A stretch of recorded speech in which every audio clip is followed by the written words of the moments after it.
亲爱的朋友你好，大家都是有缘之人，如果可以的话，恳请你加个关注，点个赞，分享一下，十分感谢。福州马尾山下热闹非凡，今天是福州船政局扬5号兵轮下水的日子。福州船政局是左宗棠与闽浙总督任上聘请法国人开创的洋务事业，还没等建成，朝廷就派他出任陕甘总督。临行前，他推荐沈葆桢出任船政大臣。左宗棠当初制定的造船计划是10年造16号兵轮，今年是第4个年头，已经造船9号。前几艘兵轮考虑监运漕粮，舱位多，火炮少，马力也小，与其说是兵船，倒不如说是武装商船更合适。在造扬5号这艘兵轮时，船政局就减少舱位，加大炮位和马力。60磅到200磅的火炮安装了13门，轮机是250匹马力。据洋将们说，这艘兵轮不比外洋兵轮差，因此也就引起了上下的注意。闽浙总督兼福州将军文玉来了，沈葆桢、丁忧不能前来，但也写来贺信，并叮嘱要把下水情况仔细报告。中外援将们站到船台上，准备登船下水。鞭炮响过后，洋将们却不肯上船，说总监公吩咐过，他不在，谁也不能登船。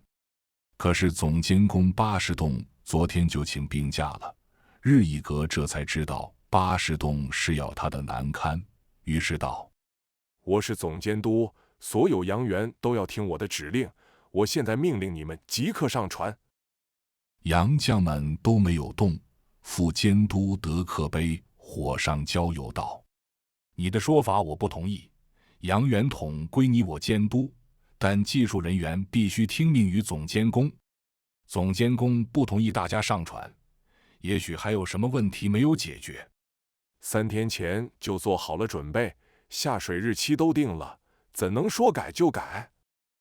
日一阁道，场面十分尴尬。不要洋人登船，我们自己就行。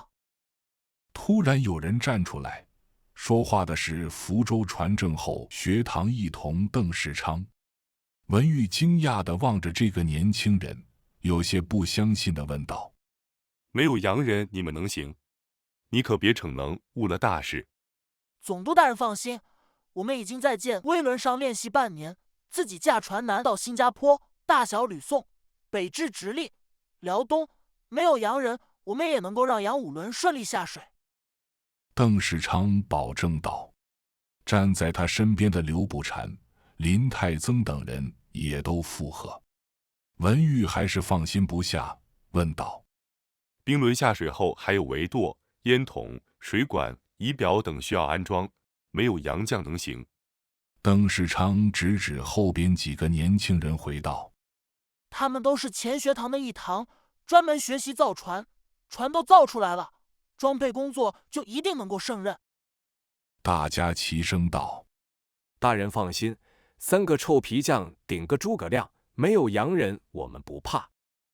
好，所有洋将不必上船，推轮下水。文玉一拍大腿，工匠们拔去撑柱，再将船头脱钢锯断，船顺着船槽向前滑行，眨眼间离岸已是数十丈。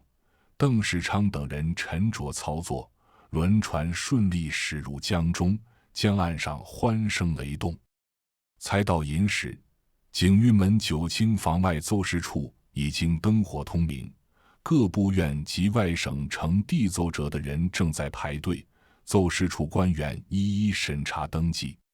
何人有权呈递奏折有着明确的规定，在京宗室王公、文职京堂以上、武职副都统以上及翰林詹事日将其主官、督察院科到官员可呈递奏折。在外各省文职按察使以上、5支总兵以上，驻防总管城守卫以上，新疆北路办事大臣、领队大臣以上，可以呈递奏折。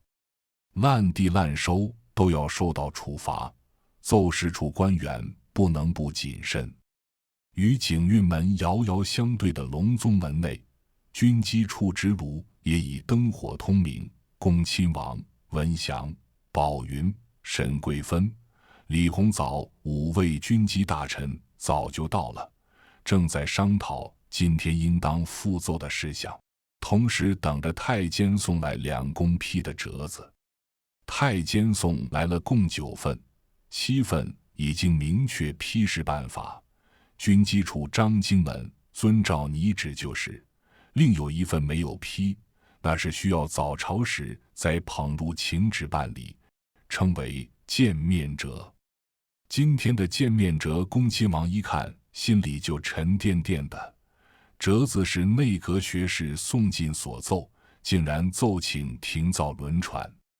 民省连年制造轮船，闻经费已拨至400-500万，未免糜费太重。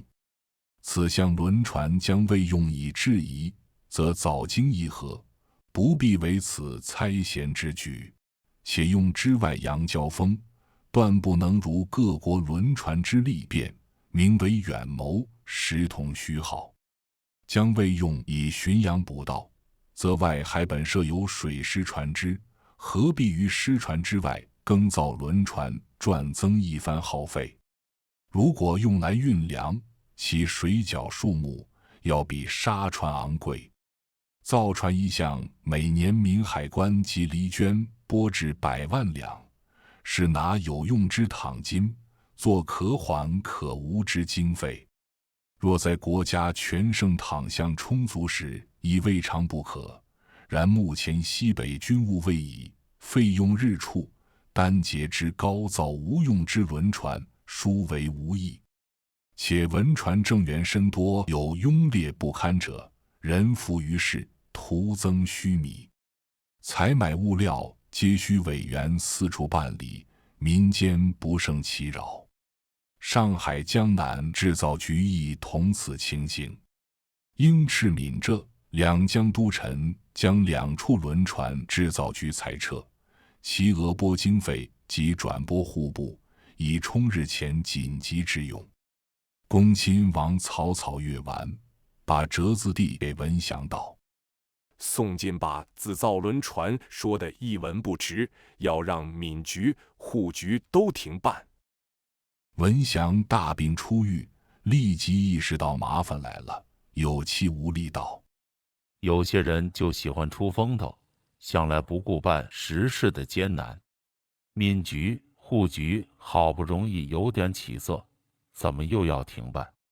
他的意思总结起来就是2句话：自造轮船，花钱多，没用处。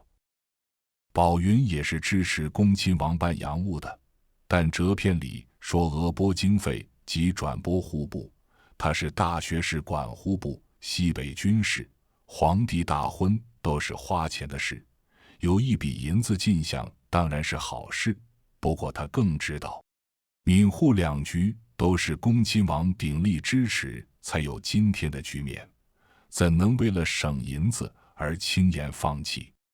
所以他道：省出笔银子当然好，可他们出的都是馊主意，不该省出乱省，该省的地方又不去说。宝云所说该省的地方，就是指皇帝大婚，各类开支统算下来不下1000万两，而这1000万两以他估算，进入私囊的总得400-500万。尤其是内务府最擅长的就是化公帑为私财，而这些多年积弊，就是恭亲王也无力整顿。一切请太后懿旨。李鸿藻与倭人如出一辙，对洋务向来敬而远之。恭亲王问他怎么看，并不指望他能说出什么有分量的话来。文祥最知恭亲王的心思，就说道：自然一切由太后、皇上裁决，但军机大臣不可不事先筹划。恭亲王何曾不想一锤定音，直接驳回宋进的奏议？但他无论如何不能留下专擅的口实，再惹西边的一计。李弘早入军机，很明显就是为了牵制军机处。两宫教起，照例第一起是军机处，恭亲王为首，鱼贯而入养心殿东暖阁。第一起就是说传政局的事。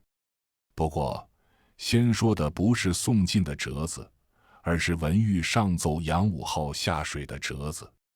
慈禧对洋人趁机发难十分生气，真是一颗老鼠屎坏了一锅粥。这个法国总监公也太可恶了，竟会公然要挟。沈葆桢说得对，杨元受雇大清，拿1日薪水就当办1日大清之事。这个巴士洞现在专与大清作对，干脆准了文玉所奏，把这个巴士洞赶回法国去。洋人要挟传政局与宋进请求停造轮船，恰在同时发作。洋人的事情如处理不好，让慈禧觉得洋人都像传政局的法国人一样，难免会对办洋务的事情产生动摇。不但造船的事情将会遇到大麻烦，而且将来洋务必然寸步难行。好在恭亲王与沈葆桢经常有书信往来，对事情的来龙去脉十分清楚。他回奏道：福州传政局聘请的法国人向来是很守规矩的，开始出毛病是从去年美丽登出任法国驻福州领事后的事情。这个人有野心，他一到福州就要当传政监督，当不成又想让监督听命于他，再不成就指使总工头巴士洞与德克碑联手发难，才有杨武号下水，法国人不登船这一出。解铃还须系铃人，要从根子上解决，必须让美丽登离开福州。军机处的想法是说服法兰西国公使撤去福州领事馆，如果不撤领事馆，把这个美丽登调到京城也成，不然他在下面不知要闹出多少麻烦。慈禧有些顾虑，把这个美什么调到京城来当然也可以，就怕按下葫芦起了瓢，再跳出洋人来捣乱，还是给朝廷出难题。这事你们掂量着办吧，不过不要惹起纠纷，为这么一件事不值当。慈安这时也插话道：左宗棠镇的驻洋人，当初这些洋人都是他定的名单，那时候都很听话。他去了西北，洋人就炸毛了。慈安说得不错，左宗棠在地方上向来说一不二，洋人的确有些怵他。不过他如今在西北已是鞭长莫及，所以恭亲王又建议道：左宗棠虽然去了西北，但与洋人还是有书信往来，让他写封信给巴士洞等人，对安抚这些法国人还是有用的。慈安难得对政务有所献意，所以很高兴道：老六，那你们让左宗棠快写信，一封信能安抚了法国人，再好不过。见状，慈禧转移了话题，问道：宋进上了个折子，说是要停造轮船。这个宋进是何许人？我怎么没大留意过？是第一次上折吧？他是江苏溧阳人，道光24年进士，当过仓场侍郎，因为精米从天津运经过程中偷漏飞撒，受革职处分，同治7年平定年匪，加恩迁内阁学士。这些情况是当过多年吏部尚书的文祥在军机之炉告诉恭亲王的。慈禧笑了笑道：老六好记性。宋晋的折子，也许你们还没来得及议，本来是明天见起的时候再议。既然话说到这里了，不妨先说说看。恭亲王回道：折子刚交下军机处，奴才略看了一眼，宋晋的意思是停止造轮，理由是花钱多，自造轮船没必要。详细情况等你们议了再说，不迟。不过，若真如他所说，船政糜费实在太重，只是左宗棠创建船政，也实为不易。这是模棱两可的说法，无从摸出慈禧的真意。福州船政花钱不少，造的轮船也不怎么样，朕也从外面听说了。很少参政的同治皇帝，今天竟然也有自己的想法。皇上也从外边听说了。你何时去过外面？慈禧有些惊讶。同治自知走嘴，要是皇额娘把私自出宫的事追问出来，那可就麻烦大了，因此立即补救道：这是听宰执说的，他在外面茶馆听人说的。恭亲王一听自己的儿子也插进来一杠，真是恨得牙根疼。太后，皇上不可信犬子胡言，这小畜生只知胡闹，何能妄议大政？宋晋所言是否属实？传政如何经办？可否请将臣们议议再说？请太后明鉴。慈禧也很犯犹豫，因为没有钱，皇上大婚，西北军事都要花钱，把船政停了，省下钱来当然好，但洋务自强也是要紧的，自造轮船已略有成效，半途而废也实在可惜。一见大家沉默，慈安便有插话道：当初左宗棠倡办船政，朝廷也是支持的，眼下实在情形到底如何，也不能全凭宋晋的一面之词。六爷说的有道理，该让江臣们说说看。宋晋的折子牵涉闽浙两江，那就让两江总督、闽浙总督。对了，李鸿章也是办洋务的，还有两广总督，让他们都说说看。慈禧接过话茬：左宗棠是福州船政的创办人，沈葆桢是继任船政大臣，也该听听他们的想法。恭亲王如此建议，还要听谁的意见？你们事情行定吧。慈禧用这话了结了这个议题。